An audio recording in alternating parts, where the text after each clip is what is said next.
Alright, so I have a check engine light coming on, and I did a scan, and it's coming up as P0332, knock sensor. So we're going to go ahead and make a few videos to show what it takes to get these things out and put the new ones back in. And this is a 93 Silverado with the 5.3, and the first thing is take off the intake and expose the knock sensors, and we'll go from there. Pretty simple. Here's the intake cover taken off with the snorkel as well removed, and probably remove the all the wires as best as possible, and see if we can't take off the injectors. It should be just a fuel rail assembly that comes off. There should be 4 bolts. So one here, and I already took off the 4, one there, and then the same thing on both sides. I'm going to try to take off the whole intake without the throttle body actually coming off of the heater bypass circuit here, the hot water line that goes underneath the throttle body, just so I don't have to disconnect it. I'm going to go ahead and leave it hanging there. I just took off the 3 nuts that hold it in place, and we'll see how that goes. Looks like there's enough clearance there to have it clear there. So just a quick note, I heard or read somewhere on the internet probably that if you twist the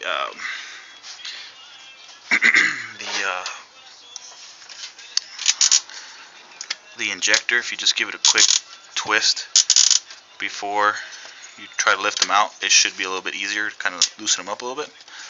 That we don't have struggle so much to pull them out there or rupture those O-rings on those injectors. I heard they're pretty expensive. So see how that goes.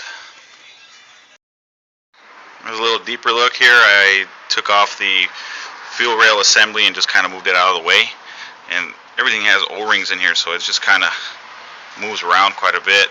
So you can just, if you don't have the tool to remove it, remove the fuel lines from the rail itself. I'm just moving it so there's enough slack there where I can just push it over to the right hand side there, and should be able to get the bolts that hold the intake on off from here. And looks like there's enough slack in the wiring harness there that we can go ahead and wiggle it out of there. Just wanted to mention, don't forget the vacuum line in the back here. It's just a slip joint. On my truck here, it has a little red collar. You would pull the collar back this way and then slide the tube out. You want to slide the vacuum hose towards the rear while you compress or pull this little red collar, whatever color yours is. You just want to slide that collar this way, and then the tube will just come out of there. There's no special tools needed for that. And then here's the see it here. There's 5 8mm bolts on each side. And you just loosen them up, and they'll just kind of slide out of there. They actually don't slide out, but they slide up and down. They seem to want to stay in their place there, but after that, then the whole intake just wobbles and looks like it's ready to come out. It literally took 10 minutes to disassemble the truck to this much, and you could do it with an 8mm socket. If you just had a small socket wrench, I'm doing it with a 1/4 inch drive. This is just so easy, it's unbelievable. Just kind of moving things around. I was a little scared to do this job because I thought it was way deep, and it's really not. This is something that anybody could do with just a few hand tools. So this is with the intake removed, and I'll just go ahead and take a putty knife and just clean the surface here around the cathedrals here, and make sure that none of it, or the majority of it, doesn't make it into the intake there, into the head. And then here's the harness for the knock sensor. So if you see this little harness on top of your intake, it's a dark blue and a light blue, and it's just kind of clipped in place there. Those are your knock sensors.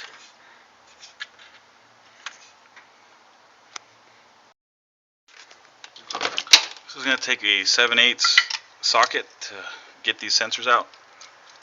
I'm not having to use a a deep socket. I'm just using a standard 7/8 here.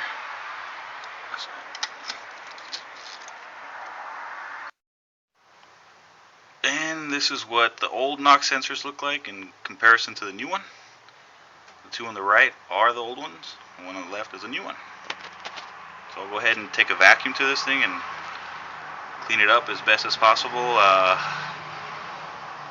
can see why GM has had a lot of problems with these. There's just these two holes here, these cavities where these knock sensors fit in, and it's very easy for water to get in there. So if you wash your engine, it's pretty sure your water's going to get into that area there. You're going to have problems with it pretty soon. So don't wash your engine. As everything else on this truck that I've done, it's really been a learning experience. And I've just seen that these bolts here, the bolts that hold the intake in, they have a little shaft there. And they have almost like a little bell at the end right here. And they do come out. You just have to twist it to get it kind of to go in there. But it will go in, and if you have a hard time getting those bolts out, it's because of this little ring right there. So I'm taking those off and I'm going to clean it a little bit more. I've got some new intake gaskets because these look like they're pretty bad. They're already compressed, so a little cleaning can go a long ways, I think. So I went ahead and cleaned it with a microfiber cloth and some purple cleaner. You can find it I'm pretty sure all you guys know about the purple cleaner. Don't use it on aluminum that you really want to show off for something like this. I didn't want to use a scraper or anything because it looks like that surface needs to be really smooth. And since it is an O-ring style gasket, I would suggest to use something that's not going to be abrasive, because then your seals aren't going to they're not going to seal properly. So went ahead and vacuumed everything up, got all the junk, dirt, and debris that was in there out of the chambers for the knock sensors and around the cathedrals and everything, and it cleaned up pretty nice. So you don't really have to go too far. I just made sure that around these edges here where the O-rings meet up, just go ahead and clean it as best as possible. And the rest of it's really not that important, but I would say vacuum out those ports right there for your knock sensors, because the debris is going to be in there. So just take a small vacuum and get it out of there. I had to perform a little surgery on the back circuit for I'm guessing that the rear one is knock sensor 2. I'm not really sure, but the connector was coming apart in pieces. It just didn't want to come out in one piece, and so I had another harness that I made basically out of 2. I made one. So if you're going to do this, I would highly recommend just buying a new one. I just don't have the time to wait for a new one, and I was able to make this one work, so I'm confident that it's going to be okay. But if you want to do it 100% right, I would suggest getting a new harness. But for the meantime, this one will do just fine. This is what the new intake gaskets will look like. I went ahead and cleaned up all the surfaces there. There's a shot of the old ones. And those foam pieces that go here and here, I just decided to take them out just for running the wires underneath, making it look a little cleaner, and they're not really doing anything anyhow, so I just decided to leave them out, and I don't think that should cause any problems. Now just going in reverse order, just putting everything back in place, the intake manifolds back in, and I went ahead and torqued down all the 5 bolts on each side, and slid the throttle body back in place, and making sure all the wires go back in their respective places. I still got to put the fuel rail back on, so that's going on actually next. So here we go. So I'm down to the last few steps here. Just put everything back, the wires and the brackets, the fuel rail, all the injector wires, put the snorkel back in place, and just got to put the cover back on and test drive it.